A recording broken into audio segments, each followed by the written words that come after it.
Shalom jemaat yang dikasihi Tuhan dimanapun Anda berada. Marilah kita saat ini berpartisipasi dan terlibat dalam kebaktian rumah tangga. Oleh karena itu saya mengajak jemaat Tuhan untuk mengambil saat teduh sejenak.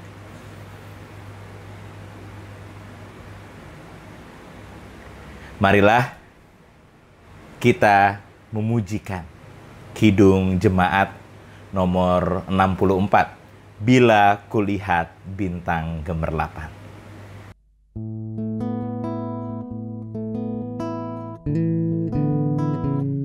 Bila kulihat bintang gemerlapan dan bunyi guru riuhku dengar, ya Tuhanku, tak putus aku heran melihat ciptaanmu yang besar.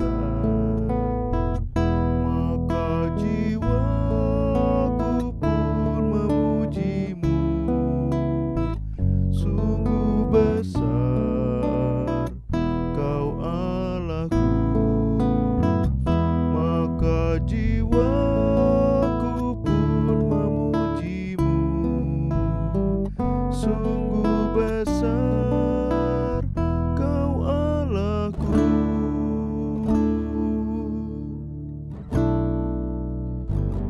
Ya Tuhanku, apabila ku renungkan pemberian-Mu dalam penebus, ku tertegun bagiku dicurahkan oleh Putra-Mu darahnya kudus. Maka jiwaku pun memujimu, sungguh besar Kau Allahku. Maka jiwaku pun memujimu, sungguh besar Kau Allahku.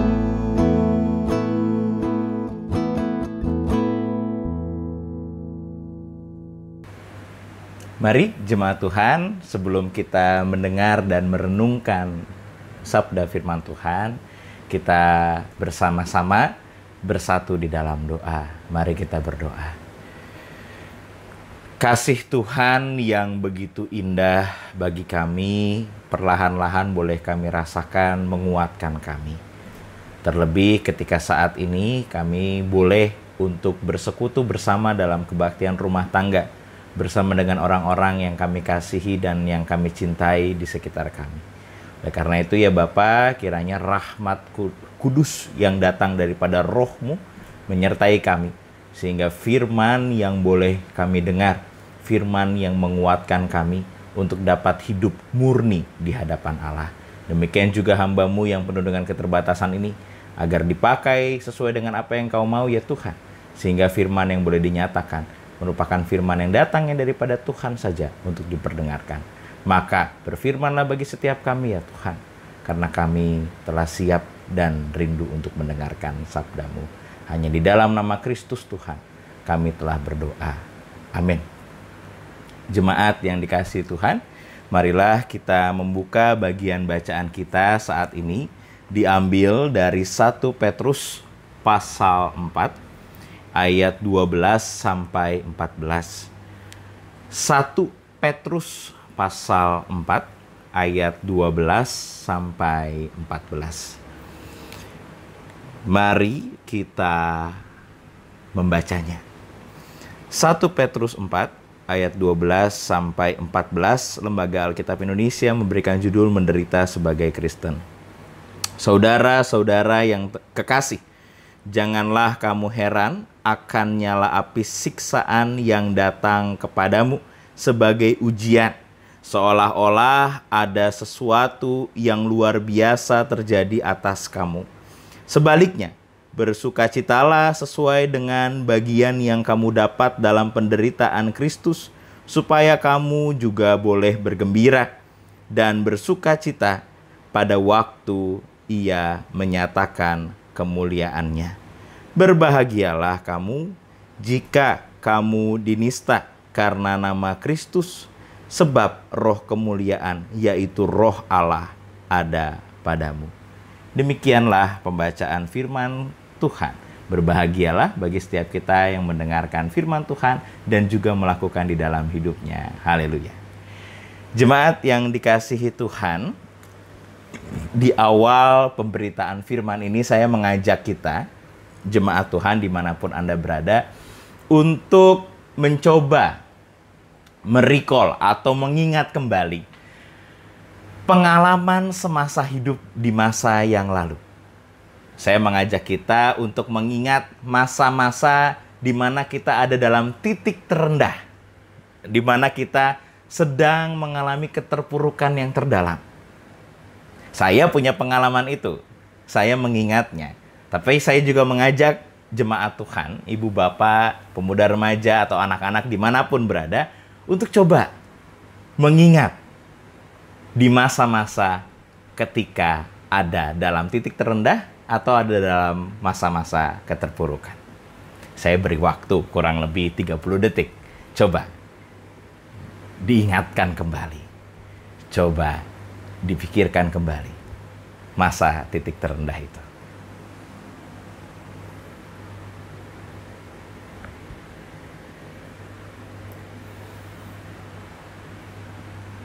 Ya, jikalau sudah, itu terjadi di tahun berapa kira-kira? Coba diingat.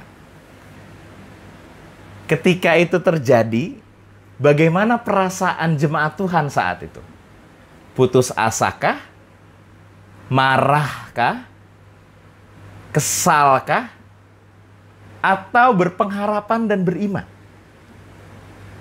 Lalu sekarang, dalam kondisi yang ada sekarang ini, bagaimana melihat diri jemaat Tuhan ketika saat itu? Kalau saya, ketika dahulu, saya pernah menjadi korban bullying. Saya melihat masa-masa ketika saya SMP itu, atau dalam bahasa Indonesia tuh korban perundungan, diejek begitu ya. Jadi ketika saya SMP, saya melihat jati diri saya begitu rendah. Saya merasa diri saya nggak berharga. Saya merasa Tuhan begitu jahat.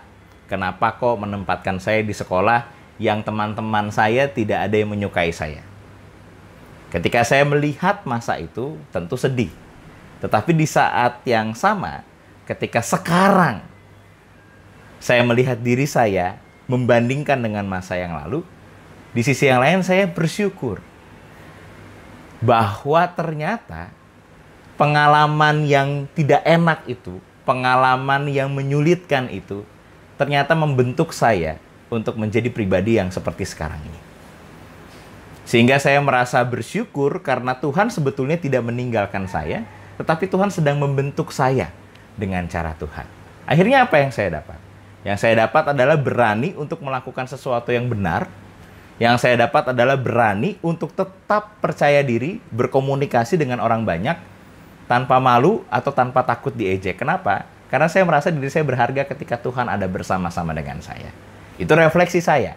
Tapi jemaat Tuhan tentu punya refleksinya sendiri terhadap pengalaman hidup yang sulit itu, terhadap titik terendah yang pernah dialami itu. Jemaat yang dikasihi Tuhan, saat ini saya mengajak kita untuk merenungkan sebuah tema. Menderita sebagai orang Kristen. Ya, Petrus mengajak kita untuk merenungkan sebuah tema menderita sebagai orang Kristen. Yang menarik adalah, menurut seorang penafsir yang bernama Max Lucado, dia mengatakan, Rasul Petrus di dalam tulisannya ini sebetulnya hendak menunjukkan sebuah realitas, sebuah kenyataan yang sangat-sangat realistis. Tidak berkata bohong dan tidak mencoba untuk menenangkan dengan kata-kata buayan yang indah. Apa maksudnya? Dia mengatakan bahwa Petrus itu sebetulnya menunjukkan bahwa kehidupan ini adalah kehidupan yang penuh dengan penderitaan, kehidupan yang tidak mudah, kehidupan yang muncul penganiayaan di dalamnya. Ketika Rasul Petrus menulis surat ini, Maka di saat yang sama Petrus hendak mengatakan bahwa ya, dunia ini penuh dengan penderitaan. Bahkan penganiayaan atau penderitaan itu hadir tidak selalu jauh dari kita. Bahkan penganiayaan itu hadir begitu dekat dengan kita. Max Lucado dia mengatakan begini, penganiayaan itu tidak terjadi selalu jauh atau di luar diri kita. Tetapi penganiayaan atau penderitaan itu jika disadari, hadir juga melalui lingkungan terdekat kita. Baik itu melalui teman-teman kita, pengalaman saya yang dibully itu. Baik itu melalui keluarga kita, ketika keluarga kita bahkan tidak menghargai keberadaan kita, ketika keluarga kita meributkan hal yang tidak perlu, ketika keluarga kita membohongi kita, ketika keluarga kita mengecewakan kita, atau bahkan sahabat yang menipu kita. Dan pengalaman-pengalaman yang begitu dekat dengan kita, atau bahkan penganiayaan juga hadir melalui orang yang kita kenal. Tandanya apa? Dunia ini, ya dunia yang ada penderitaannya. Lalu Rasul Petrus penuh dengan nasihat-nasihatnya, menegaskan, ya dunia ini penuh dengan penderitaan. Tetapi, janganlah engkau melihat penderitaan ini sebagai suatu hukuman atau sebagai suatu yang tidak mengenakan. Nah, ini bedanya. Rasul Petrus mengajak kita untuk melihat penganiayaan itu bukan sebagai hukuman yang melaluinya kita menjadi pribadi yang mati. Bukan. Karena penderitaan itu tidak melulu tentang mengambil hidup kita, bukan. Tetapi penderitaan atau penganiayaan itu mengambil damai kita dan mengambil kehidupan beriman kita. Jadi kalau kita membiarkan penganiayaan itu menguasai kita, maka di saat yang sama kita tidak mengalami damai. Dan yang kedua, iman kita hancur lebur oleh karena penganiayaan itu. Makanya Rasul Petrus dengan penuh kebijaksanaan menurut saya, dalam 1 Petrus 1 ayat 7 dia mengatakan begini. Maksud semuanya itu ialah untuk membuktikan kemurnian imanmu yang jauh lebih tinggi nilainya daripada emas yang fana, yang diuji kemurniannya dengan api, sehingga kamu memperoleh puji-pujian dan kemuliaan dan kehormatan pada hari Yesus Kristus menyatakan dirinya. Melalui 1 Petrus 1 ayat 7 yang menggambarkan bahwa iman dan kehidupan kita dimurnikan, yang nilainya jauh lebih tinggi daripada emas. Itu menghantarkan kita pada ayat yang kita baca di ayat 12. Kalau jemaat Tuhan lihat ayat 12, ada bagian yang mengatakan, janganlah kamu heran akan nyala api siksaan yang datang kepadamu sebagai ujian. Apa maksudnya? Poin Petrus dalam bagian ini hendak mengatakan bahwa ketika kita hidup di dalam Tuhan, sebetulnya persoalan yang terjadi dalam hidup kita bukan sebagai hukuman. Bukan untuk membiarkan kita terpuruk dan jatuh. Tidak di situ. Tetapi ingin mengajak kita untuk melihat sebuah kemurnian. Proses indah. Bahwa kita sebagai pribadi hendak dibuat berharga. Hendak dimurnikan. Kalau kesadarannya itu, maka ketika penderitaan datang, kita tidak bersungut-sungut. Nah, ya, mari kita baca. Seolah-olah di ayat 12 bagian yang akhir, ada sesuatu yang di luar biasa terjadi atas kamu. Jadi, secara sederhana Petrus mau ngomong gini. Ya, kalau ada penderitaan yang terjadi, jangan kamu kaget. Jangan kamu heran. Jangan kamu bingung. Atau secara sederhana, jangan kamu menjadi pribadi yang mudah emosional, jadi marah-marah gitu terhadap penderitaan yang terjadi, atau bahkan berani untuk melakukan tindakan negatif atas respon atas nyala api siksaan. Tindakan negatif itu seperti apa? Kita menyalahkan orang lain, kita bisa dengan mudah untuk kecewa terhadap keadaan dan kita melakukan tindakan yang berdosa, atau kita marah-marah pada Tuhan dengan segala kekecewaan kita. Tetapi Petrus mengajak, dunia pada dasarnya penuh penderitaan. Tetapi ketika kita hidup di dalam Tuhan, kita melihat penderitaan itu bukan sebagai hukuman. Bukan untuk membuat kita terpuruk dan hancur, bukan. Tetapi itu sebuah proses untuk memurnikan kita. Menjadi pribadi yang berharga. Kalau lihat ayat yang ke-7, 1 Petrus 1 ayat 7, lebih berharga daripada emas. Nah, oleh karena kesadaran itu, maka ayat 12 dan ayat 13 dan ayat 14 menjadi berharga. Mengatakan apa? Bahwa bersukacitalah. Lihat ya ayat 13. Sebaliknya bersukacitalah sesuai dengan bagian yang kamu dapat dalam penderitaan Kristus. Jadi Petrus mau mengatakan begini. Ketika kita mengalami penderitaan tetapi melihatnya bukan sebagai hukuman tapi melihatnya sebagai proses iman, maka di saat yang sama apa? Itu adalah sebuah kesukacitaan. Karena bagi Petrus, ketika kita mengalami penderitaan di dalam Tuhan, itu adalah sebuah kehormatan. Sebuah kesempatan yang indah. Kenapa? Karena bagi Rasul Petrus, penderitaan itu menandakan bahwa Anda dan saya itu dilihat sebagai pribadi yang berharga menurut Kristus. Karena melalui penderitaan, kita dibentuk, kita dipedulikan, kita dididik, dan disiapkan untuk menjadi pribadi yang berharga di mata Tuhan. Jadi pribadi yang berharga di mata Tuhan. Indah sekali, bukan? Nah, sehingga dalam konteks ayat 14 dikatakan kembali, berbahagialah. Memang sulit ya kalau dilihat. Masa ada dalam penderitaan kita berbahagia gitu? Gimana caranya? Menurut Petrus, dunia pada dasarnya penuh penderitaan. Tetapi makna apa yang mau kita angkat ketika kita menghadapi penderitaan itu? Bersungut-sungut, pergi meninggalkan Tuhan, kekecewaan, marah-marah, atau bahkan makna iman, proses pemurnian, kita dibentuk menjadi pribadi yang berharga di mata Tuhan. Pilihannya ada pada kita. Kenapa saya mengajak tadi jemaat Tuhan untuk mengingat titik terendah dalam hidup dan membandingkannya dengan kondisi sekarang? Saya mengajak kita untuk melihat bahwa dulu saya pernah menderita dan itu menyakitkan. Tapi kok bisa saya terbebas dari penderitaan itu? Dan sekarang saya hidup seperti sekarang. Rasanya ini juga sebuah kegembiraan di mana Tuhan membentuk saya menjadi pribadi yang lebih berharga di mata Tuhan. Sekarang Anda dan saya ada dalam persoalan yang sama. Ada dalam badai yang sama. Ada dalam pergumulan yang sama. Saya rasa kita pun mampu menghadapinya dengan penuh iman. Sehingga kita dibentuk kembali dengan cara Tuhan menjadi pribadi yang berharga, bahkan berharganya lebih daripada emas. Jemaat yang dikasihi Tuhan, ayat ini merupakan ayat yang indah. Karena dalam penderitaan yang terjadi ketika arah hati kita pada Tuhan, Petrus mengatakan dalam ayat 14, jika kamu dinista karena nama Kristus sebab roh, jika kamu dinista karena nama Kristus sebab roh kemuliaan, yaitu roh Allah ada padamu. Jadi ayat 14 mau mengatakan apa? Berbahagialah kamu.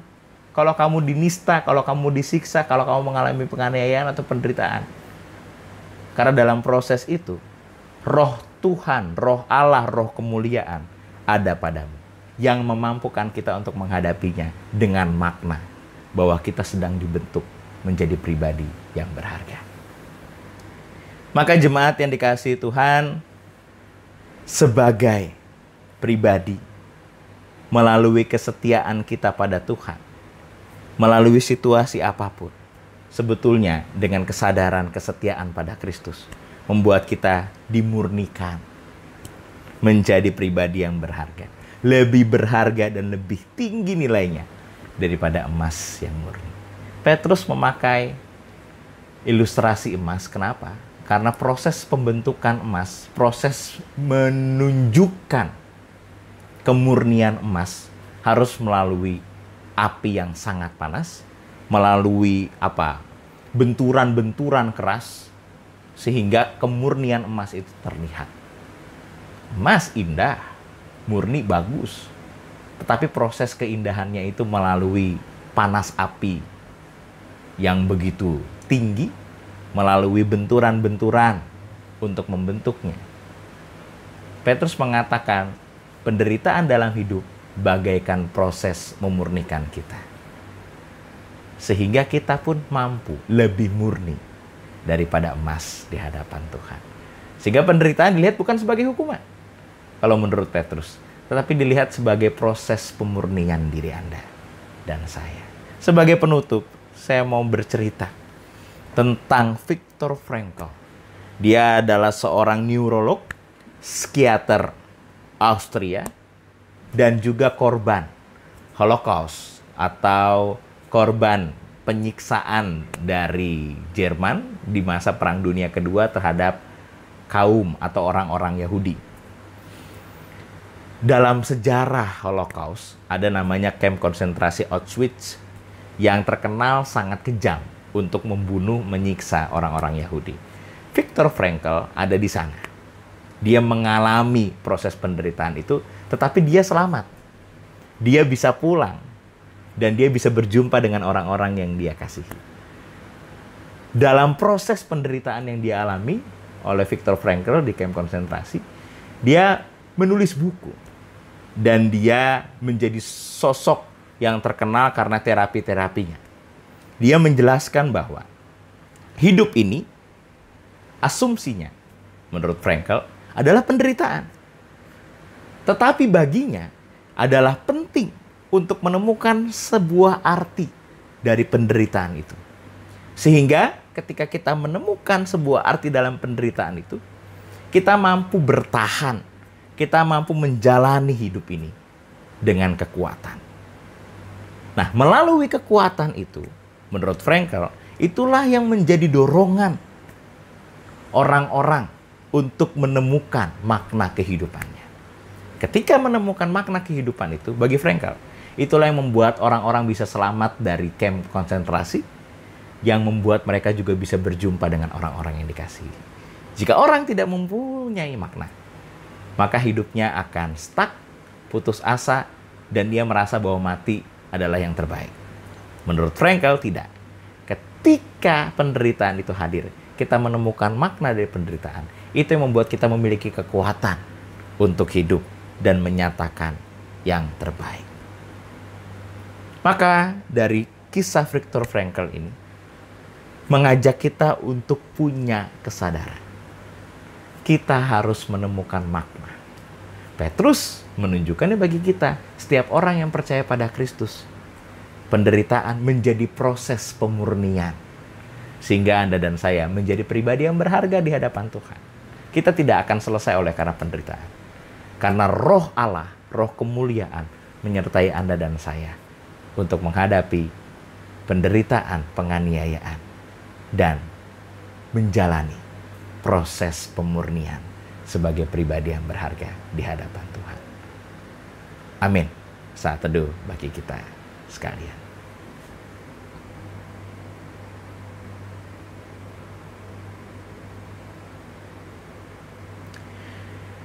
Jemaat yang dikasihi oleh Tuhan, marilah kita saat ini memberikan yang terbaik bagi Tuhan melalui persembahan.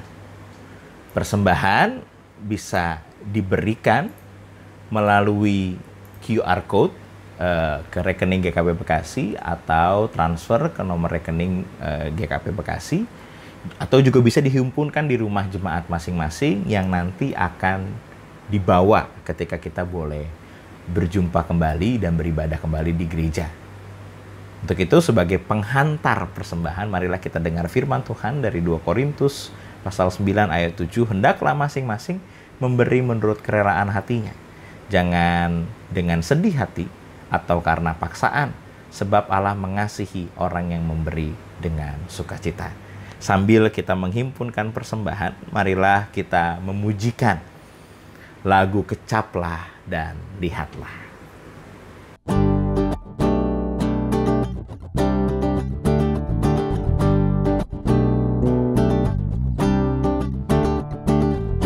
Kecaplah dan lihatlah betapa baiknya Tuhan itu.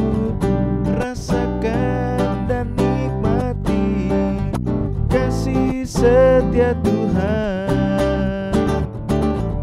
Kecaplah dan lihatlah betapa baiknya Tuhan itu.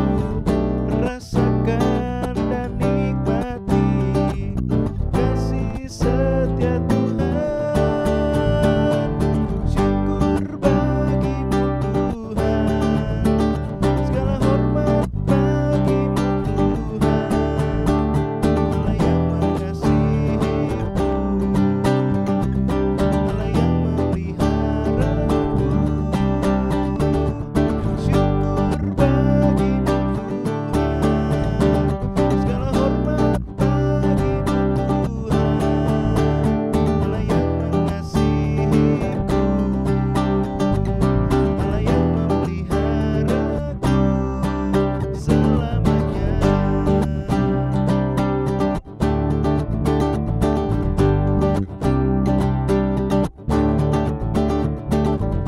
Kecaplah dan lihatlah betapa baiknya Tuhan itu.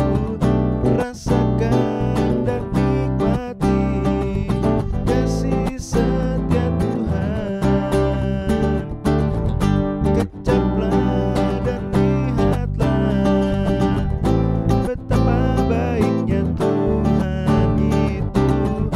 Rasakan dan nikmati kasih setia Tuhan. Syukur bagimu Tuhan, segala hormat bagimu Tuhan, Allah yang mengasihiku, Allah yang memeliharaku. Syukur bagimu Tuhan, segala hormat bagimu Tuhan, Allah yang mengasihiku, Allah yang memeliharaku selamanya.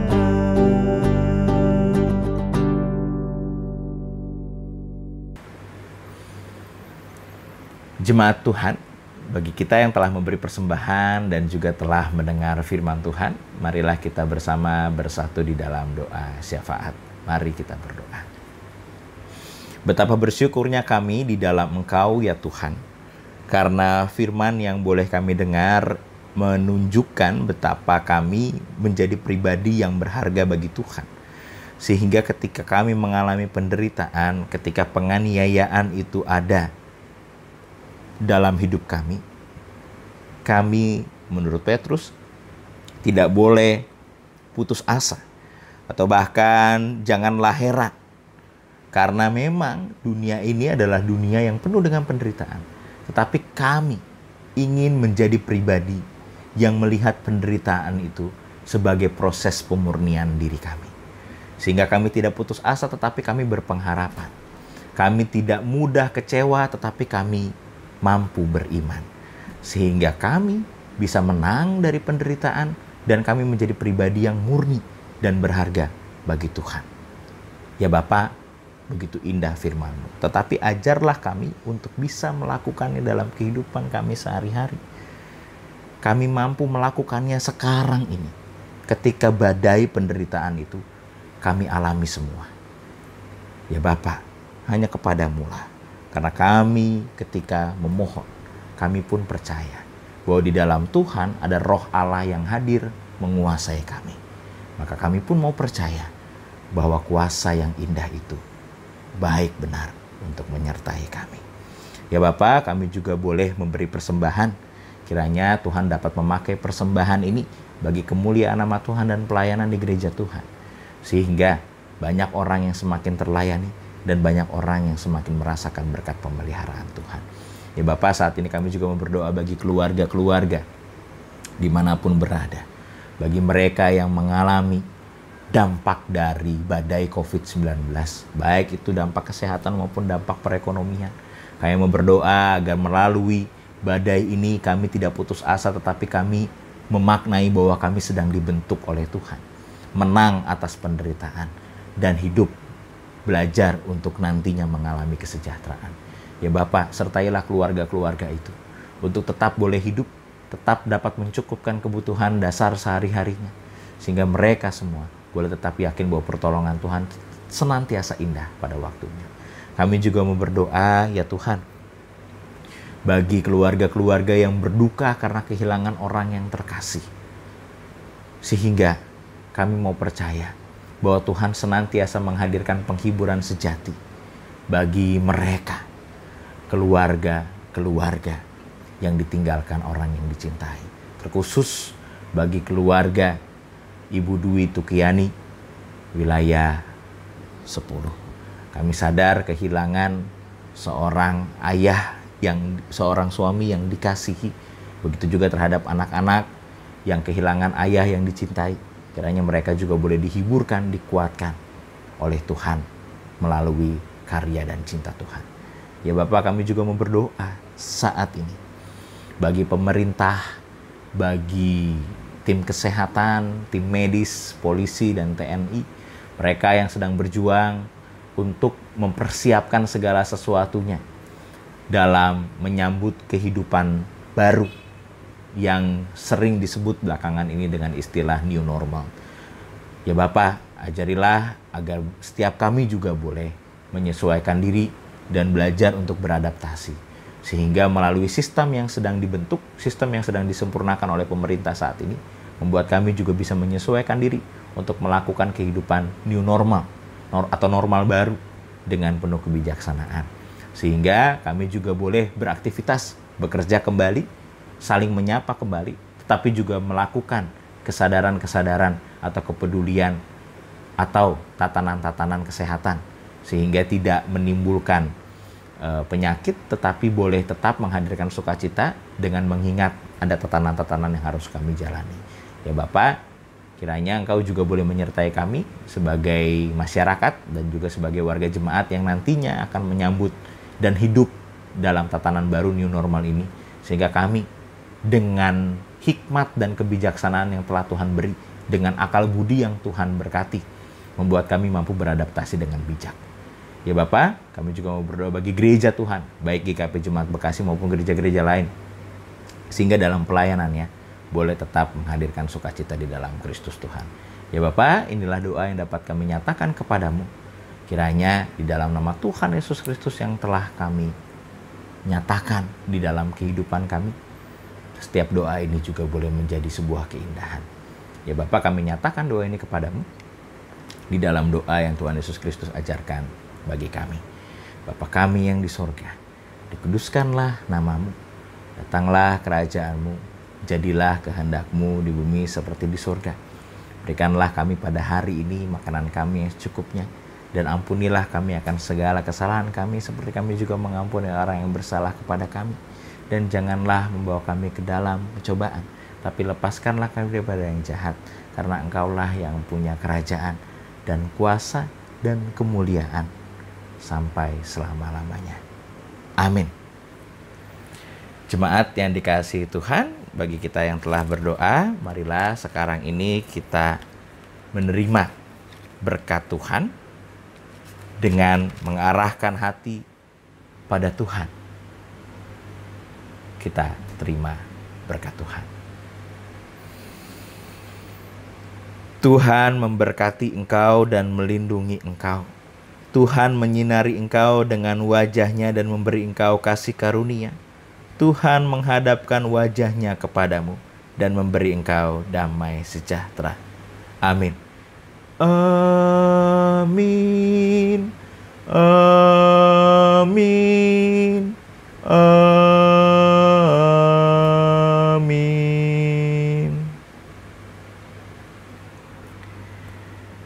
Demikian kebaktian rumah tangga yang boleh kita nyatakan bersama-sama. Kiranya firman Tuhan memberkati setiap kita untuk boleh hidup dengan kesadaran dan makna bahwa Tuhan sedang membentuk kita. Sampai jumpa kembali dalam pelayanan selanjutnya. Tetaplah hidup di dalam Tuhan. Tuhan Yesus memberkati.